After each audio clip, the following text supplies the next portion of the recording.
नमस्कार, खबरों का पंचनामा में आपका स्वागत है। मैं हूं आपके साथ अंशिका। हम लेकर आए हैं देश दुनिया की 5 बड़ी खबरें, जिनके विश्लेषण के लिए मेरे साथ स्टूडियो में मौजूद हैं कैपिटल टीवी के editor in chief doctor Manish Kumar. Doctor साहब, बहुत बहुत स्वागत है। धन्यवाद। सबसे पहले नजर डालते हैं हेडलाइंस पर। अटल बिहारी वाजपेयी की पुण्यतिथि पर पीएम मोदी ने दी श्रद्धांजलि। मोदी कैबिनेट की बैठक में अहम फैसले को मंजूरी। पीएम ई बस सेवा और विश्वकर्मा योजना पर लगी मुहर।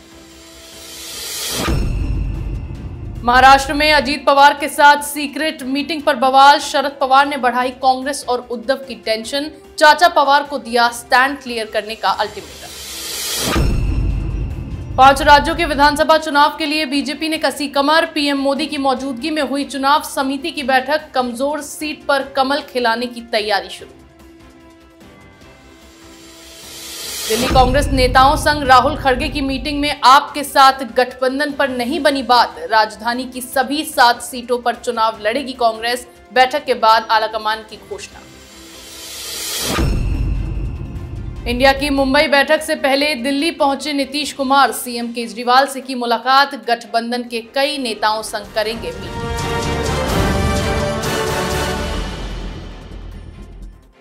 खबरों की शुरुआत में बात करेंगे पीएम के ऐलान पर कैबिनेट की मुहर की। भारत के पूर्व प्रधानमंत्री अटल बिहारी वाजपेयी की आज 5वीं पुण्यतिथि है। इस मौके पर आज राष्ट्रपति, पीएम मोदी समेत कई दिग्गजों ने उन्हें श्रद्धांजलि दी और वाजपेयी जी की समाधि स्थल सदैव अटल पर श्रद्धा सुमन अर्पित किए गए। दूसरी तरफ 15 अगस्त को पीएम मोदी की ओर से योजनाओं को लेकर किए गए ऐलान को कैबिनेट की मंजूरी मिल गई है। आज केंद्रीय मंत्रिमंडल की बैठक हुई, जिसमें पीएम ई बस सेवा और विश्वकर्मा योजना पर कैबिनेट की मुहर लग गई है। डॉक्टर साहब, जिन योजनाओं को अब मोदी कैबिनेट की मुहर मंजूरी मिली है, उसके बाद उनका कैसे लाभ देशवासियों तक पहुंचाया जाए? देखिए, लाभ ही लाभ है। ये इलेक्शन ईयर है, ये ध्यान रखिए। और प्रधानमंत्री मोदी ने 3-4 योजनाओं की जो घोषणा की, वो योजनाएं तो अच्छी भी हैं, लेकिन इसका पॉलिटिकल डिविडेंड जो है बहुत ज़्यादा मिलने वाला है। जो विश्वकर्मा योजना है, वो दरअसल उस तरह की योजना है कि जो भी लोग किसी औजार से अपनी जीविका चलाते हैं, जैसे नाई है, लुहार है, तेली हैं, बहुत सारे इस तरह के कास्ट हैं जो ओबीसी वर्ग में आते हैं, उनके लिए स्पेशल लोन की व्यवस्था कि ताकि अगर कोई बार्बर है, वो बाल काटने का काम करता है, आप उसको इतने पैसे दे दो कि वो अपना एक सैलून खोल सके। कोई टेलर है, दर्जी का काम जानता है, उसको आप इतने पैसे दे दो कि वो एक अपने लिए शॉप खोल सके, उसका काम चल जाएगा, 3-4 लोगों को नौकरी भी दे पाएगा। तो ये विश्वकर्मा दिवस के दिन ये कार्यक्रम लॉन्च किया जाएगा और ये कुल मिलाकर के 15,000 करोड़ रुपए इसमें लोन्स के रूप में दिए जाएंगे। और भी कई सारे हैं, जैसे महिलाओं का प्रधानमंत्री ने कहा लखपति दीदी बनाएंगे। 2 करोड़ लखपति दीदी का टारगेट है। ये क्या है? सेल्फ हेल्प ग्रुप के जरिए आप इतना पूंजी उनको दें कि ताकि वो अपना जो कुटीर उद्योग जो है उसके जरिए जीवन यापन कर सके। कोई मूर्ति बनाए, कोई पापड़ बनाए, व्हाटएवर, लेकिन उसके जरिए लोगों को आप एम्पावर कर रहे हैं। फर्क समझिए। एक उस तरह की सरकारें भी चल रही हैं कि भाई बस फ्री कर दे महिलाओं के लिए, वो लॉन्ग रन पे काम होने वाला नहीं है। ट्रांसपोर्ट डिपार्टमेंट भी चौपट हो जाएगा, देश की इकोनॉमी भी चौपट होगी। इससे बेहतर है कि आप लोगों को एम्पावर करें। और एम्पावर कैसे होता है कि आप उनको उस तरह की सहायता दें कि जिसके बदौलत वो अपने पैरों पे खड़े हो सके, चाहे वो महिलाएं हो, चाहे ओबीसी हो, दलित हो, जो कोई भी हो। तो ये अपने हिसाब से एक अच्छी योजना है। और जैसा मैंने कहा कि कितने सारे लोग इन योजनाओं से फ़ायदा उठाएंगे, वो बड़ा मायने रखता है। और वैसे आज अटल जी का समाधि पे सारे लोग गए। बहुत ही भारतीय जनता पार्टी आज जिस स्थिति में है, उसमें अटल बिहारी वाजपेयी के कंट्रीब्यूशन को कभी कोई भुला नहीं सकता है। जी बिल्कुल, कैबिनेट की मंजूरी के बाद अब इन योजनाओं का लाभ देशवासियों को मिलेगा। वहीं महाविकास अघाड़ी में शामिल शरद पवार की अजीत पवार के साथ सीक्रेट मीटिंग पर सियासत गरमाई हुई है, जिस पर कांग्रेस और उद्धव सेना की टेंशन बढ़ी हुई है। कुछ दिन पहले कांग्रेस नेता पृथ्वीराज चव्हाण ने खुलासा किया था कि शरद पवार और अजीत पवार की मुलाकात में बीजेपी की ओर से चाचा पवार को केंद्र में मंत्री बनने और नीति आयोग के चेयरमैन का पद ऑफर किया गया था, जिसे शरद पवार ने ठुकरा दिया। इसी पर सियासी अटकलों के बीच कांग्रेस और उद्धव सेना ने इमरजेंसी बैठक बुलाई और चाचा पवार को अपना स्टैंड इस पर क्लियर करने का अल्टीमेटम दिया। तो सब लगातार शरद पवार कह रहे हैं कि वो एनडीए के साथ नहीं जाएंगे, लेकिन कांग्रेस उन पर भरोसा नहीं कर पा रही। अब अल्टीमेटम के बाद शरद पवार क्या करेंगे? भाई भरोसा कौन करेगा, क्यों करेगा, कैसे करेगा? भाई आपने कभी देखी इस चीज को कि शिंदे और उद्धव ठाकरे की बैठक हो रही है?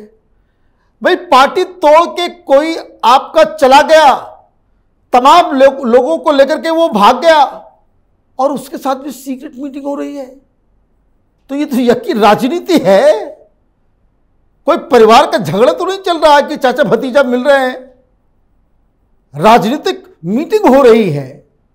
आपके कुछ लोग अमित शाह से जाकर के मिल रहे हैं, दिल्ली में मुलाकातें हो रही है, पुणे में मुलाकातें हो रही है, बिजनेसमैन के घर पे मुलाकातें हो रही है, होटल के बंद कमरे में मुलाकातें। भरोसा तो कोई कर ही नहीं सकता। तो कांग्रेस पार्टी की परेशानी जो है वो जायज़ है, लेकिन क्या करें? कांग्रेस पार्टी को राजनीति का जो सबसे बेसिक प्रिंसिपल है उसको याद रखना चाहिए। कोई भी नेता, कोई भी पार्टी चुनाव हारने के लिए राजनीति में नहीं है। सबको सत्ता चाहिए, सबको पावर चाहिए। आपने क्या सोचा? आप भारतीय जनता पार्टी को दूर रखने के लिए आप शिवसेना के साथ गठबंधन कर सकते हैं, तो बाकी लोग बेवकूफ बैठे हुए हैं। कांग्रेस पार्टी को उसी के भाषा में जवाब दिया जा रहा है महाराष्ट्र के अंदर। For all practical purposes this I.N.D.I.A वो खत्म हो चुका है। महाराष्ट्र के अंदर एक नया अलायंस बन रहा है और ये अशोक चव्हाण उनकी हैसियत हो गई कि आप शरद पवार से को अल्टीमेटम देंगे, उनको आदेश देंगे कि भाई तुम जो है वो क्लियर करो अपना पोजीशन कि तुम किधर हो, नहीं हो। जो होना है वो होगा। लेकिन जो सबसे बड़ी चीज़ क्या है कि इस तरह की खबरों से ये जो राहुल गांधी कांग्रेस पार्टी, ये जो एनडीए गठबंधन है, उसकी साख पे बट्टा लग रहा है। लोग बड़े शक की निगाह से इस गठबंधन को देख रहे हैं। जी बिल्कुल, शरद पवार के एनडीए में शामिल होने की अटकलों के बीच कांग्रेस समेत इंडिया की टेंशन हाई है। आगे बात करेंगे बीजेपी चुनाव समिति की बैठक की। आने वाले विधानसभा चुनावों के लिए तमाम पार्टियों ने तैयारियां शुरू कर दी हैं। बीजेपी भी 5 राज्यों में होने वाले विधानसभा चुनावों में कोई कसर नहीं छोड़ना चाहती। इस बैठक में पार्टी अध्यक्ष जेपी नड्डा, गृह मंत्री अमित शाह और केंद्रीय चुनाव समिति के बाकी नेता मौजूद रहे। सीईसी की बैठक में बीजेपी मध्य प्रदेश और छत्तीसगढ़ की कमजोर सीट पर कमल खिलाने की तैयारी को लेकर बीजेपी की बैठक में मंथन किया गया, जिसमें कमजोर सीटों पर संभावित उम्मीदवारों को चुनाव लड़ने का ग्रीन सिग्नल दिया गया है। तो सब किस तरह इस बैठक में रणनीति चुनाव के लिए तैयार की गई? देखिए, भारतीय जनता पार्टी अपनी हार से बहुत जल्दी सीखती है और जो दल हार से सीखता ना हो तो वो जीत नहीं सकता। कर्नाटक में कांग्रेस पार्टी की जीत की जो एक वजह है, वो वजह है कि इन्होंने उम्मीदवारों की घोषणा बहुत पहले कर दी। तो होता क्या है कि अगर उम्मीदवार पहले से आपने डिक्लेयर कर दिया तो उस व्यक्ति को, उस उम्मीदवार को बाकी फॉर्मेलिटीज़ तो बाद में वो करेगा, लेकिन कैंपेन करने का वो कन्फ्यूजन की स्थिति नहीं होगी। वो कैंपेन करके अपने उन कमियों को बाकायदा बराबर कर सकता है। आज जो फैसला हुआ है वो फैसला यही हुआ है कि चूंकि मध्य प्रदेश और छत्तीसगढ़ ये दोनों बड़ा ही डिफ़िकल्ट इलेक्शंस होने जा रहे हैं। एक जगह आप एक पॉपुलर सरकार के खिलाफ लड़ रहे हो और दूसरी तरफ आपको एक अनपॉपुलर गवर्नमेंट को डिफेंड करना है, और इसीलिए ये जो तय हुआ है कि जो उम्मीदवारों की जो घोषणा है वो पहले की जाएगी, ताकि बीजेपी के जो उम्मीदवार हैं उनके पास 2-2.5 महीने के कैंपेन का वक्त मिल जाए। जी बिल्कुल, आने वाले चुनावों के लिए बीजेपी ने भी अपनी कमर कस ली है। अगली खबर में बात करेंगे कांग्रेस की बैठक की। दिल्ली के कांग्रेस नेताओं के साथ आज कांग्रेस अध्यक्ष मल्लिकार्जुन खड़गे और कांग्रेस नेता राहुल गांधी ने मीटिंग की।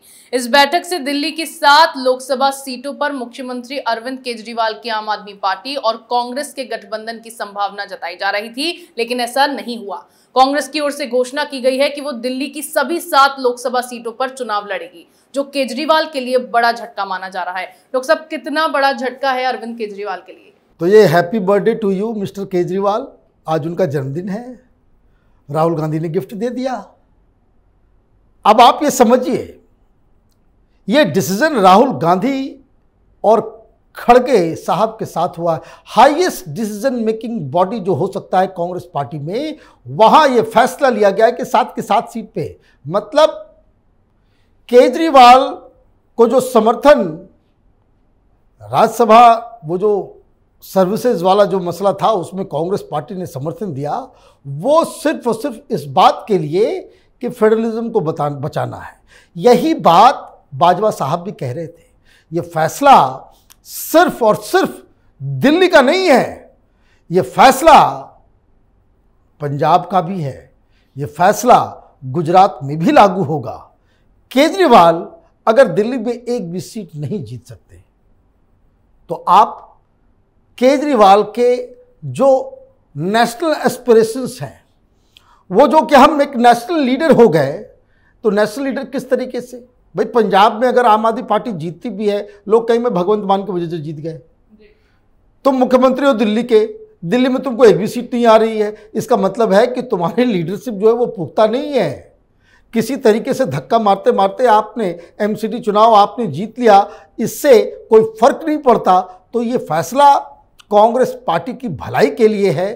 कांग्रेस पार्टी फिर से रिवाइव हो सकती है दिल्ली में इस फैसले के बिना पे। और अगर कांग्रेस पार्टी आम आदमी पार्टी के साथ गठबंधन में जाती तो कांग्रेस पार्टी सदा के लिए दिल्ली से गायब हो गई होती। जी बिल्कुल, कांग्रेस की इस बैठक में भी आपके साथ गठबंधन पर बात नहीं बनी और माना जा रहा है कि कांग्रेस दिल्ली की 7 लोकसभा सीटों पर अकेले चुनाव लड़ने वाली है। आज की आखिरी खबर में बात करेंगे नीतीश कुमार के दिल्ली दौरे की। मुंबई में होने वाली विपक्ष की मीटिंग से पहले बिहार के मुख्यमंत्री नीतीश कुमार दिल्ली पहुंचे, जहां उन्होंने सबसे पहले अटल बिहारी वाजपेयी को श्रद्धांजलि दी। इस दौरे के दौरान वो दिल्ली सीएम अरविंद केजरीवाल से मिले और मुंबई में होने वाली मीटिंग को लेकर चर्चा की। इसी के साथ बताया यह भी गया है कि इस यात्रा के दौरान नीतीश राहुल गांधी से भी मुलाकात कर सकते हैं और इंडिया गठबंधन के कई नेताओं से भी मुलाकात होने की संभावना है। डॉक्टर साहब, क्या चर्चा नीतीश कुमार ने केजरीवाल से मिलकर की? भाई राजनीति तो इशारों में की जाती है। अगर आप दिल्ली आए, दिल्ली में आप I.in.D.I.A के नेताओं से मिल रहे हो, तो सबसे पहले किससे मुलाकात करनी चाहिए? राहुल गांधी से या फिर खड़गे साहब से, सोनिया गांधी से? आप शुरुआत में मिल रहे हो केजरीवाल से। यह अजीबोगरीब कहानी है।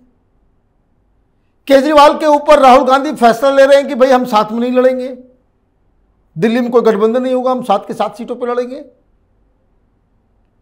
आने से पहले आप चले जाते हो अटल बिहारी वाजपेयी के पास। भाई क्या मतलब है? इसका मतलब यह है कि बहुत बड़े क्राइसिस में फंस गए हैं नीतीश कुमार। क्राइसिस इस बात को लेकर के है कि कांग्रेस पार्टी ने इस गठबंधन की पूरी कमान अपने हाथ में ले ली। नीतीश कुमार से कोई पूछताछ नहीं हो रही। भैया आपने सुना या कोई खबर नहीं आई कि कांग्रेस पार्टी ने मुंबई में तय कर दिया कि वहां पे गठबंधन की मीटिंग होगी? नीतीश कुमार का तो उसमें कोई रोल ही नहीं है। बेंगलोर में नीतीश कुमार को साइड में डाल दिया गया पोस्टर में, ऊपर से उल्टे पुल्टे पोस्टर भी लगा दिए गए। तो क्या हो रहा है? अब ये केजरीवाल राहुल गांधी के पीछे पीछे तो चलेगा नहीं, क्योंकि वहां से खबर आ गई कि हम साथ में नहीं हैं। तो ऐसा लग रहा है कि नीतीश कुमार फिर से तमाम नेताओं से मिल रहे हैं। किस चीज के लिए? नॉन बीजेपी नॉन कांग्रेस गठबंधन के लिए। अब ये कोई थर्ड फ्रंट का खेल जो है नीतीश कुमार शुरू करने के लिए दिल्ली आ रहे हैं। वो अटल बिहारी वाजपेयी की समाधि पे जाकर के बीजेपी को संकेत भी दे रहे हैं कि बुला लो मुझको, और अगर हमें नहीं बुला पाओगे तो फिर हमको कुछ न कुछ तो रास्ता निकालना पड़ेगा। अब कांग्रेस पार्टी भी भाव नहीं दे रही, आप भी भाव नहीं दे रहे, तो हम फिर कोई तीसरा गठबंधन बनाएंगे जिससे बीजेपी को दिक्कत बढ़ सकती है। जी बिल्कुल, विपक्ष की तीसरी बैठक से पहले नीतीश का ये दौरा कई मायनों में अहम माना जा रहा है। देश दुनिया की तमाम बड़ी खबरों पर हमारे साथ आपके विश्लेषण के लिए बहुत बहुत धन्यवाद। खबरों का पंचनामा में मेरे साथ आज इतना ही। अगर आपको हमारा ये वीडियो पसंद आया हो तो इसे लाइक करें, शेयर करें, कमेंट करें, साथ ही हमारे चैनल को सब्सक्राइब करना ना भूलें।